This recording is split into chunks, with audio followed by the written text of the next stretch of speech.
Ready? Mm-hmm. Okay, good morning. Here we are. Good morning. Tav Kuf Samech Aleph Din Aroa Ari Yehuda Yerushalayim v'Hamikdash b'Chorbanan. Just a couple of quick points. We'll make it quick. We'll try and finish the Siman today. And I think we will. We spoke about music yesterday. This is actually a quick throwback from the Siman before. So someone mentioned during the shir, it's usually, in general in life, usually when you double down, it's much worse than the first time, but I'll do that anyway. Someone mentioned during the shir, you cannot use an alarm with music, a music alarm to wake you up, like a cassette. So someone quoted from Gittin. I asked if anyone can show that to me, but I'm still waiting. So I looked again in Gittin, Vav Zayin over there, and don't see any remnants to that. I haven't seen that quoted anywhere. So I certainly don't see an issue. We know that you're allowed to. There's a Gemara that talks about getting your workers to work. So I don't see how it could be necessarily a difference. I did find one source. I'm sure we can find more. It doesn't come up too much. I saw in Rav Aviner say it's okay. However, I will say that in Halicho Shlomo, his Talmidim wrote in his name, Ein Lishmoa, one shouldn't, I don't know Midas Chasidus or not, but he says one should not listen to like a music radio to wake yourself up, because it's, if you do that every day, it's like being called ragil. But that's obviously if you're strict in general not to listen to music anyway. Okay, just about music in general. So we mentioned yesterday that reasons studying here each way where it's an issue. The Ramah is more makil than the Shulchan Aruch. The Meiri points out that it's only asr if it's done with a shame, pleasure, or pritzas. But if it's done for a mitzvah, so then it's mutter. We mentioned before about depression, this and that.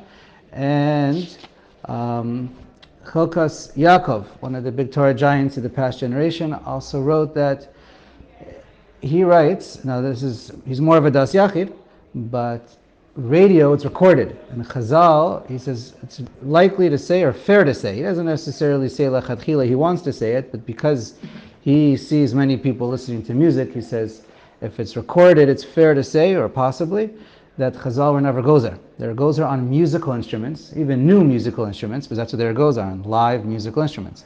But they were never gozer, never thought about, or didn't want to think about, on purpose maybe, to be gozer on future recorded music. It's not this, we all know recorded is just not the same as live, and generally speaking, obviously, maybe with different technology and whatever your decibel is and whatever, but generally we all know live is not the same as recorded. So that, he says, here's what to rely on, and because he sees that is the minhag. So similarly, in Yechavadas or Letzion, they also write, we see everyone listens to music, and he says, with all the tzaddim, you have the Ramah, the Meiri, you have this opinion in the Chelkas Yaakov, whatever, you don't necessarily need him, but the fact that it's all recorded, there is what to rely on. Lechatchila, kimat all the poskim say one should be machmer, but in general we see that there is what to be makel on.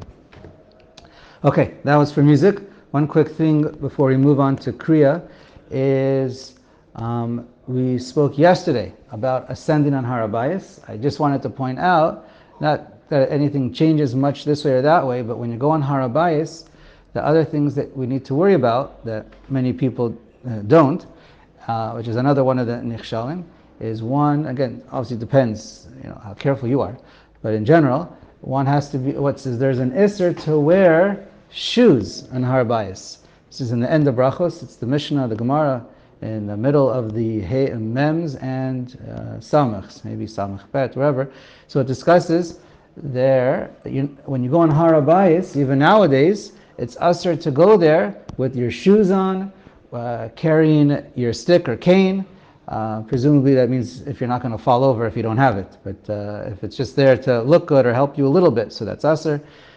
Carrying a bag or a purse on the outside. So all these things are, it's either because of lack of kavod, or just because the makom, depending on each individual, each issue is its own thing. Also, your feet have to be clean. If you wear, your shoes are clean. First we just said no shoes. There's a reason why I slipped, because it could be you could wear shoes. I'll explain in one sec. But if you're going barefoot, your feet, the Mishnah says, has to be clean. I think it's the Mishnah, maybe the Gemara. And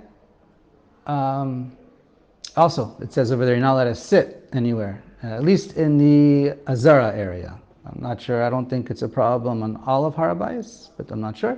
But certainly one cannot sit, and people who go and look at Har HaBayis as a museum, I don't know what goes on over there, but it could be some people do sit. So that's also an Isser Darabanan, maybe Daraisa actually. Okay, or Midivrei Kabbalah. So anyways, what I want to say about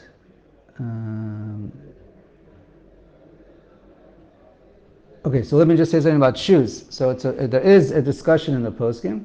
What's if it's even leather shoes or not? Okay, so many write that it's all shoes, and some say it's only leather shoes, but some say it has nothing to do with. We're not talking about Yom Kippur over here.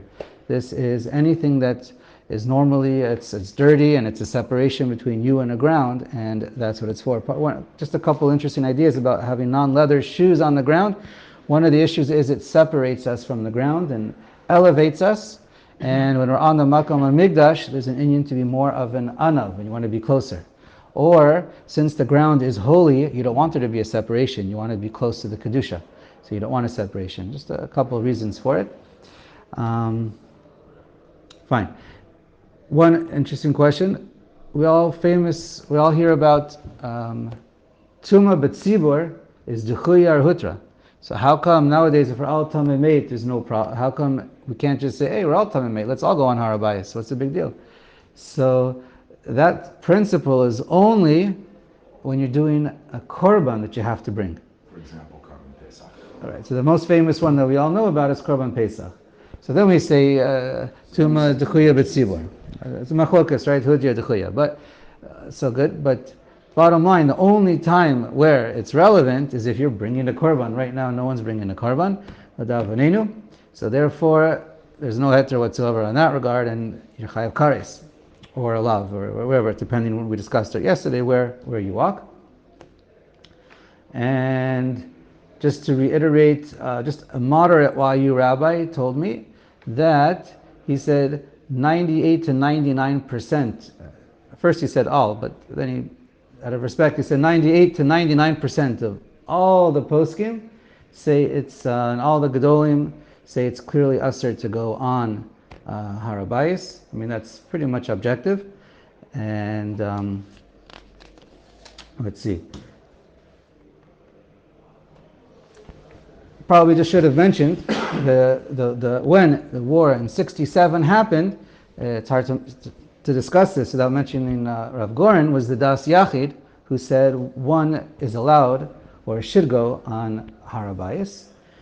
And I'm not familiar with any major poskim or rabbanim nowadays who actually live in Yerushalayim. I mean, there are very few altogether, but anyone who lives in Yerushalayim and says it is mutter to go on Har HaBayit. The rabbanim, the very few, whoever they are, very few, they don't even live in Yerushalayim. So Orach Goldstein Zitzal, Rosh Hashiva of Yeshivat Futzot, he held that it was Aser. Goldstein. 100% Aser. Which Rav Goldstein? Orach Goldstein Zitzal. The Rosh Hashiva of Yeshivat Futzot. They asked for Yeshivat. Oh, that, okay. Beitat Futzot? No, not Beitat Futzot. Yeshivat Futzot. He held and Goldstein. Okay. I asked Rav Goldstein over here too. I don't think they're related. Anyways, right. But anyway, so that's basically that. And as far as I know, it was basically all the Rabbanim made it takana, including the ones in Yerushalayim and out of Yerushalayim, 67. So it's just a whatever. And just to add one thing, it's brought down in Yabia Omer and others that flying or going over Har HaBayit is also a aser, problem aser. So fine, that pretty much wraps up that topic. So let's go on. We are on Seif Beis inside. Haroeh Yerushalayim bechorbana. Anyone who sees Yerushalayim, this refers to Ir Hatika. Okay, Omer Tzion Hayata, that's the correct pronunciation. Tzion Hayata Midbar Shemama. So the Tzion was desolate. Ukesheroa, you could say so those are the lines or the whole pasuk. Ukesheroa Beis Hamikdash, and when you see the Beis Hamikdash, Omer Beis Kotshenu v'Tzifartenu Asher Elucha Bo Avosenu Hayal Yisrifat Eish V'Chol Mahamadenu Haya Lechorba V'Korea. So you say that pasuk and then you rip again. Just to pause on that, the minhag today in general, according to Speak louder if you're gonna. the minhag for most people is not to be korea, not to tear. And I spoke to. You're talking about the Harabayas. So we'll discuss that in a moment. Go ahead. So I spoke to Diane Viner. He said that's the minhag that we don't do it anymore. Okay. Shkoyach. V'mehechan chayav likroa, and from where do you have to tear? Min hatzofim.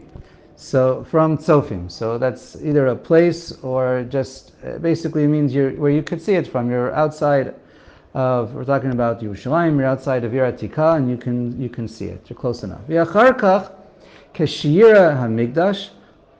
And then, so that's for when you first see Ir Atika, and then when you see the Beis Hamikdash, the Makom Hamikdash, Korea kera acha, you tear again. V'chol kriya tefach. Every time you tear, it has to be a full tefach. Now again, the minhag is, we can argue about what the minhag is, but the minhag based on the halacha is, l'maisa nowadays, we only tear once when you either see, here, we'll just mention that right now. So, it's brought down in the Bach and the past Shulchan, Sefer Eretz Yisrael by Tukachinsky, so and Shlomo Zalman, that the proper time to tear is when you see either the Makom HaMikdash, the land area, Harabayas, or at least the mosque, where it is. Amar El Diskin, Chazon Ish, Orach Chaim Kanievsky, they tore when they saw the Kotel. Because Moshe, Chazon Ovadia says the minhag is to tear either one. Either one is when you tear. Okay. We'll discuss your point in a moment. No, it's okay. And so that's for where you see it. And no one, as far as I know, no one really tears for seeing the Ir Atika nowadays. It's all combined in one. And also, Ir Atika is Beyadenu. So that's also why it's another reason why it may not be needed. And it's pretty built up, actually. At least it is built up. Mm-hmm. So, okay. Umehechan chayav, we read that. V'im b'derech hamidbar she'az roa mikdash techila.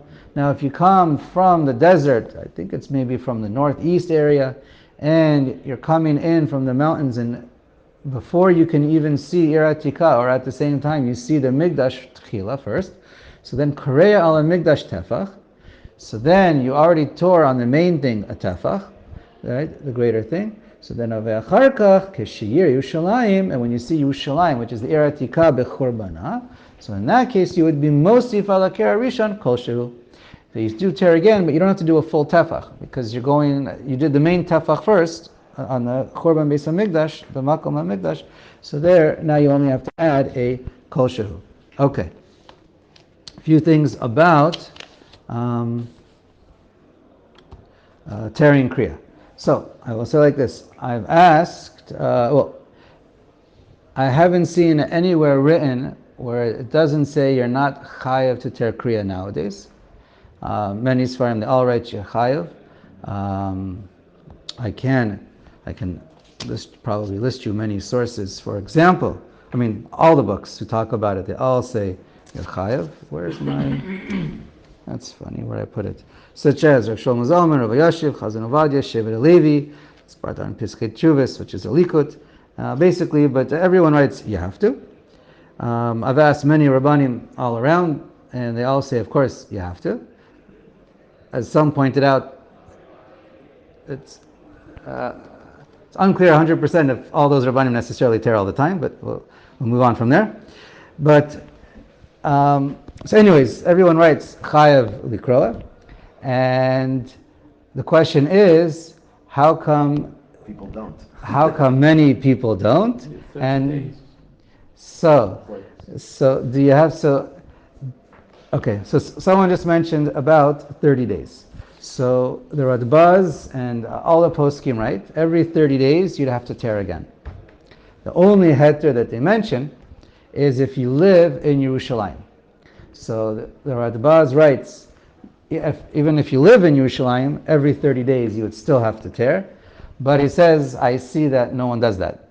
And Igros Moshe says you would have to tear every 30 days, even live in Yerushalayim. However, the Radbaz himself writes what the minhag is. The Birkei Yosef writes the minhag is not to tear if you live in Yerushalayim, because assuming you tore once in your life and yet you've always been living there, as long as basically because you're still there. Shari Tshuva brings it down. Eretz Yisrael from Tukachinsky, Shlomo Zalman Auerbach. They all write the minhag is if you live in Yerushalayim, you don't have to tear. And Lamaisa, so that's their psak. Interesting enough, just as a tangent, Shlomo Zalman says, based on this, he says if you live on the water, right by the ocean, even if you haven't seen that ocean every 30 days, then you would not say Osa Maser Beishis even after 30 days, because you're still there. It's the same concept. He's the only one who I've seen say that, but it's brought down in his name in Halicha Shlomo. Now, so anyways, what's the reasoning if you're still living in Yerushalayim? So two major ideas is number one is you never left, you're still there, it's not really a hefsek. The other one is, Shlomo Zalman explains, is the fact that the people who live there, they don't feel it so much. It's not like they're coming in from Chutz La'aretz and they're seeing the Kosel for the first time in their life, and they don't feel it so much. They live there, and they're not so sad. And the proof is they don't go visit it every month. I mean, it also takes time, but it basically says if they're used to it, they don't go and see it every month. It's the steps. It's the steps. No, I know it's difficult. It takes time. It's the steps. It's everything. And he says, really, he should tear kriya that the fact that they don't go every month. but I think he's the one who writes that. But anyway, so Lamaisa for Yerushalayim, the minhag is not to. Now, what about the fact that most people, or many people don't? I've gone to the Kosel many times, and if I tear, people look at me and they go like, "What's wrong with you? Why you have a torn shirt?" And I don't know if I've ever seen someone, maybe once, somebody with a torn shirt. So we know it's rare. That's the metzius. Again, I don't know the majority, but everyone says, all the poskim say you need to. So what's the limud chus? Because you see, it's chayev according to Kana of Chazal. So I can just say al pi limud chus, not lamaisa, not lahalacha. Ask your Rav, I don't know what to say. But a limud chus, one idea, as Rav Stavsky says, maybe it was never miskabel. Maybe it's one of those gezeros that the tzibur ein yachol la'amod ba. It's just a possible idea. Not that he says you don't have to, but that's one idea. Another limud chus, some point out, is we don't necessarily feel it so much nowadays. A little bit like it's still if you live in Yerushalayim. And in fact, if you don't feel anything, you don't care about the churban, and you do tear, some say it's a little bit of a chutzpah, because it's almost like you're mocking, like you don't mean it. It's like when you tell someone you feel bad for them and you really don't, and it's like they don't want to hear that from you if you're just playing to them and you don't really mean what you're saying. Empathy. Right. If you really lack empathy, it doesn't help. In fact, it might even be worse. But that's only a derech limud chus. No one says that, or no one writes that at least. And a couple of times where it may be mutter to not tear is Shabbos. Obviously, it's asur to tear. And there's a question: do you have to tear after Shabbos when you saw it on Shabbos? So the Igros Moshe writes you do, but most of the poskim clearly write l'maisa you don't have to, and that's the minhag of Shlomo Zalman, Chazon Ovadia seems he brings it. You don't have to tear afterwards. Chol HaMoed, it's brought down b'shem Shlomo Zalman in Eretz Yisrael by Tukachinsky, and that's the minhag Yerushalayim. And Chol HaMoed we don't tear. Another question is, what about Erev Shabbos and Erev Yom Tov? So there, many are mekel. I mean, we know many are mekel all year long, but many are more legit mekel on after Chatzos. That's brought down by the B'tzela Chochma and others.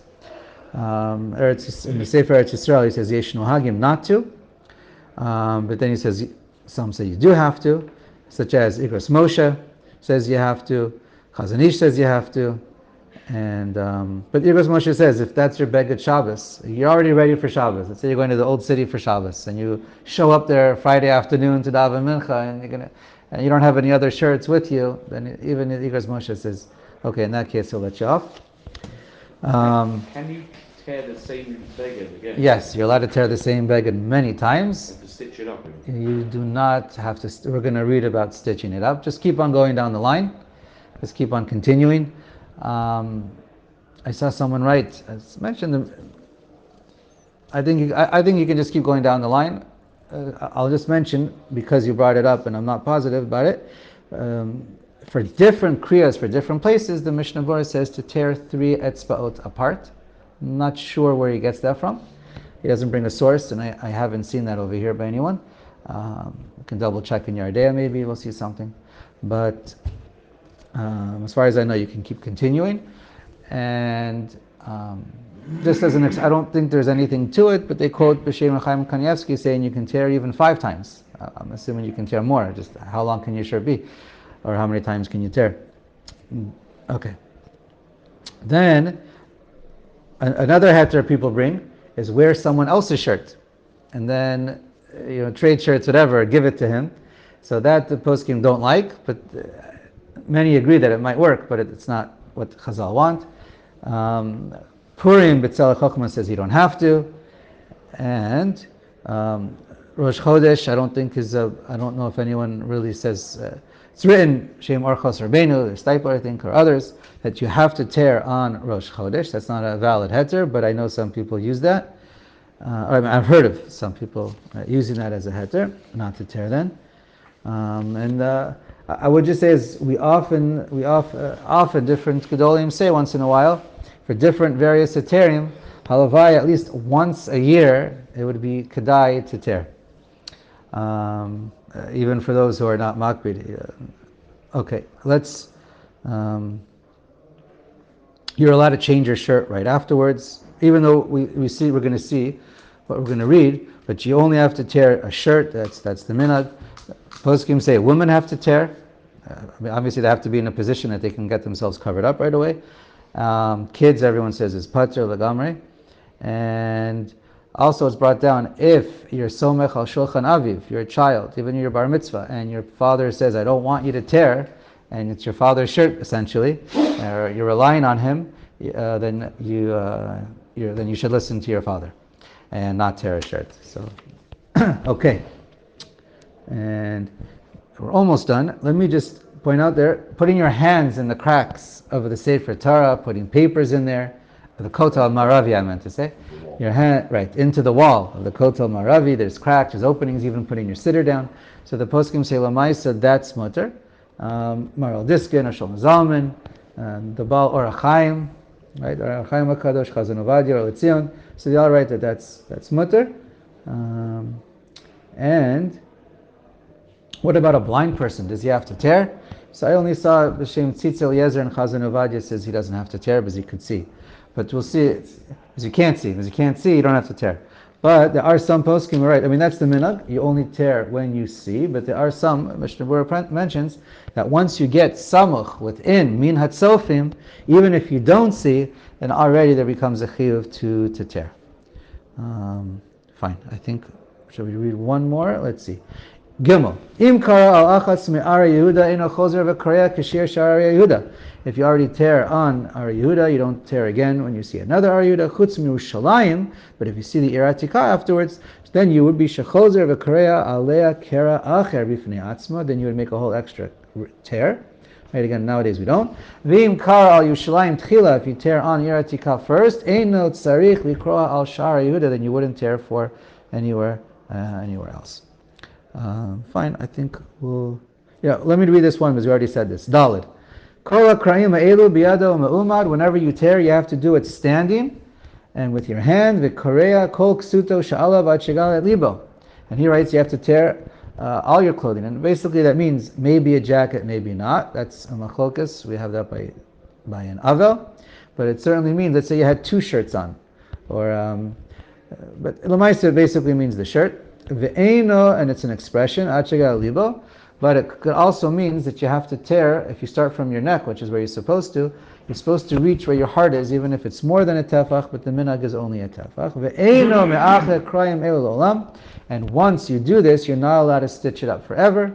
Aval rashai l'shololan u'molan l'oktan l'tafan kemin su'amot. But you can do a bad stitching job and have it a little bit, crooked or a little bit not perfect. Don't bring it to a seamstress to do it perfectly, but it could be a little bit off. Should I finish or would you stop? Just stop. finish. Just one. Finish. Hey. Haya holech uva Yerushalayim. Now, a person's going to Yerushalayim, holech uva tok shloshim yom, and it's been within 30 days. Eino korea ker achar. So you see, if it's within Befer Shulchan Aruch, within 30 days, you don't have to. V'im la'achar shloshim yom chozer v'korea. And if it's been more than 30 days, Meforash din, you do have to tear every 30 days. V'adin bar Yehuda v'mikdash, same halacha there. And Mishnah Berurah points out, someone who's born Yerushalayim, even though he grows up, he doesn't have to tear, because he was pater when he was a katan. And then you've always been seeing it within 30 days, he says. Okay, that sums it up, I think. Yep. That's very interesting.